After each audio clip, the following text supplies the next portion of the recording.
Hi, my name is Arden Compton, and this is my second video on letting go of fear and the emotions associated with fear and feeling good. If you haven't watched the first video, the basic principles on letting go of fear and anxiety, go back and watch this. Otherwise, you might not be up to speed with what I'm talking about here, okay? So we talked about, just as a quick review, from the first video, we talked about how when a person is connected to light and truth, when they're feeling light within them, they're more likely to feel peace and love and hope and these positive emotions. And if they're feeling really dark inside, they're more likely to feel fear and anxiety and stress and overwhelmed and worry and doubt and all the emotions that are over here. And I posed the question, if you're ever feeling on the dark side, one of these negative emotions, what do I need to do to connect to light and truth and feel good now? Okay, that's a really important question, and there's many things that a person could do. There's a lot of possible contributors to being on this side. I'm going to mention a few that I won't spend a lot of time on, but they are possibly important elements. And the first is nutrition. Now, I could spend a lot of time talking about nutrition. There are people that specialize in nutrition and brain chemistry and that kind of thing, and I certainly am familiar with that. I'm just going to say, make sure you're eating right, okay? Eat lots of greens, fruits and vegetables, cut out the junk food. There's a reason they call it junk food. It's junk. Does that make sense? Okay? And the better nutrition you're giving your body, the better its capacity to function at a higher level, have the brain chemistry and physiology needed to be feeling good anyway. If our nutrition is way out of whack, a person might be more likely to be over here. So that's just an important possibility to take into consideration. Carbonated drinks, caffeinated drinks, and chemically stimulated drinks typically aren't good for us in the long run. Okay, so take good common sense care of your nutrition and exercise as well. Okay, get outside and do something. All right, get some fresh air, feel the sunshine. Whether you walk or jog or swim or ski or camping, whatever. Okay, get outside and do something in nature, and that tends to also raise our vibration in a way and help us to feel better. All right. Other things a person can do when they're feeling bad, and again, I can't begin to say everything, but perform an anonymous act of service for somebody. I can't tell you how many times I have been feeling down in some way, and when I have reached out to somebody else and served them in some way, I begin feeling better. Suddenly my problems don't seem so overwhelming anymore. And giving acts of service to others, especially anonymously, there's something about remaining anonymous that really just, when our motivation is correct, anonymous acts of service can do a lot to help us to feel better. I hope that makes sense. Okay? An area I'm going to spend a little bit more time on, and that is what's going on up here. Okay? What's going on in the thought process? Nutrition can have an impact, but I find it's what goes on between the ears that makes the biggest difference, which is why I focus on what I focus on. Okay? And changing your thoughts has a huge impact. Easier said than done, but changing your thoughts has a huge impact. One way to help change your thoughts is to write a gratitude list. I have gratitude right here on the positive side. When a person writes a gratitude, just writing down everything they can think of to be thankful for. Anything they have gratitude for. Water, green grass, a roof over your head, a park bench. Anything that you can think of that adds to your quality of life. Write it down and express gratitude for that. People in your life that are important or that love you. And the more you focus on what you're grateful for, the more you put your mind on that is good in your life. It's not that we're ignoring the bad, we're not just pretending problems aren't there and burying our head in the sand. But if we focus on the problems, they just seem to grow and grow and grow. Now we need to be aware of them and take appropriate, responsible action, but we also need to remember all the good that is in our life. And having gratitude can do a world of good to pull a person out of despair and over to hope. I've experienced that. There was a time in my life when I was really, really down. I felt stuck. We don't have stuck over here. You can add stuck to this side. I hope you've got your paper out. You can add stuck. I felt trapped. I felt hopeless. We've got that up there, don't we? We don't? Hopeless should be over here too, okay? Told you I couldn't write all the words. All right, I felt all those emotions, and I was definitely in the dark. And it was a beautiful spring day, and I went outside and was really, really feeling dark. Dark was an excellent way to say it, because in the situation I was in, I could see no way out. Now, I know a little song. It's about gratitude, and it says, count your many blessings. And I kind of hummed through this song because I was thinking in my mind, I made a conscious recognition, this is a beautiful spring morning, I should feel good now. But I didn't. And I didn't know most of what I know now about what I'm teaching you here, but I had been taught that gratitude was important. And I thought to myself, I should feel gratitude on this beautiful spring morning. And I was in a really, really dark space. And so this song, called Count Your Many Blessings, I hummed my way through it. And I don't want to ruin this video by me singing, okay? So I go through this song once, and I didn't change the way I felt at all. I just felt dark. I felt stuck. I felt trapped. I felt hopeless. And I said, I'm going to sing this song again. And I started singing again about counting many blessings. Forced my way through it. Didn't feel any different. And I was determined not to stay here, okay? And so I started singing it again. And the third time through this song about counting blessings and gratitude, I started to feel a little bit lighter, like there's a break in the clouds of depression that were hanging over me.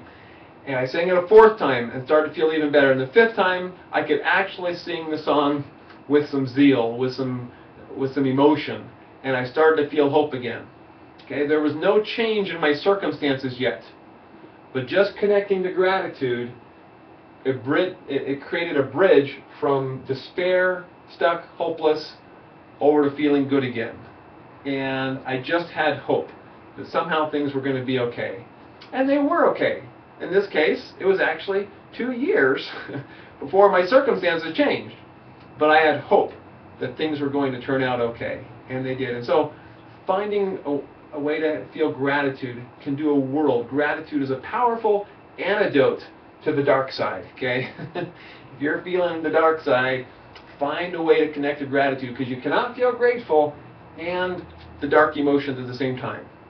Just can't do it. If you're feeling the gratitude, it dispels all of this, okay? As well as the others. But gratitude is kind of a bridge emotion to go from gratitude to hope to peace and love, and then it's easy to bring the others in with gratitude as a tool, okay? So something else you can do, again, going to what's going on up here in the brain, okay? Something else that you can do is what I call change the channel. Going back to our question, what do I need to do to connect to light and truth and feel good now? If you're feeling bad, what do you got to do? And changing the channel is a little technique which helps with some things. Some issues are too strong, too gripping, too powerful to do this. But don't let me, what's the right way to say this? Don't let me keep you from trying, because maybe it'll work for you. All right, so changing the channel is simply recognizing this line of thought is making me feel bad, and I want to change the channel. If you're listening to a radio station and you don't like the content, the music or whatever they're talking about, whatever kind of radio station is, if you're not enjoying it, well, change the channel to something that you do enjoy. Does that make sense? I mean, that's what people do. If you don't like this, turn on something else. All right? And once you're on the station with the content that you enjoy, you no longer hear the content you can't enjoy. You can't be on both stations at the same time. Does that make sense? So get on the station that helps you to feel good. All right? So if you're feeling bad and you can recognize, okay, I know because I'm feeling bad, I know because I'm feeling stressed, I know because I'm feeling anxiety, I know because I'm feeling discouraged, I must not be seeing things in light and truth. That you don't want to make decisions when you're over here. Recently I was discouraged about something, and I almost made a decision. I thought, no, I know because I'm discouraged, this is not the time to make a decision. Because a decision based on discouragement, it's kind of a roll of dice whether it's going to be the right decision or not. Okay? So I held off, and I'm glad that I did, until I could get over here, and then I was in a better space to make a decision and to have the discernment to know whether it was the right decision or not. In any case, so when you're over here and if you can just stop yourself, just say, whoa, time out. I know because I'm feeling bad, my line of thought must not be right. A simple example of this, one time I was reflecting on a friend who hadn't come to visit me in some time, and I thought, well, I guess since this friend hasn't come to visit me, I guess I'm not important to that friend anymore, and that friend doesn't love me as much. And guess how I started to feel? Okay? Self-pity, unloved, rejected. I didn't feel good. Okay? And as I'm thinking about this, I kind of catch myself. I was like, okay, whoa, stop for a minute here. I know because I'm feeling bad about this, I'm not thinking about this right, and I don't even need to be thinking about this at all. What am I thinking about this for? I want to think about something that helps me to feel good now. And so I thought, you know, I want to take my family on a vacation to Alaska. I went to Alaska a few years ago on a business trip, and we did some sightseeing, and it was amazing. Alaska in July was just breathtaking. I couldn't turn my camera off because everything I saw, I just had to catch on films like, wow, wow, wow. Everywhere I looked, it was a wow, okay? So I thought, I want to take my family to Alaska and show them the whales and the otters and the bald eagles and the glaciers and the icebergs and all this cool stuff. And guess how I started to feel? Okay? I started to feel good. I started to feel hope. I started to feel a little bit of excitement. And I was no longer in my self-pity party over here that I didn't even need to be in.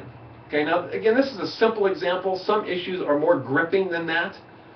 But whenever you can catch yourself and just say, whoa, time out, stop. I know because I'm feeling this, I've got to change my thought process right now. And this was an easy one. Sometimes it takes me a few hours or a few days to figure out where my thoughts are wrong and how to straighten them out.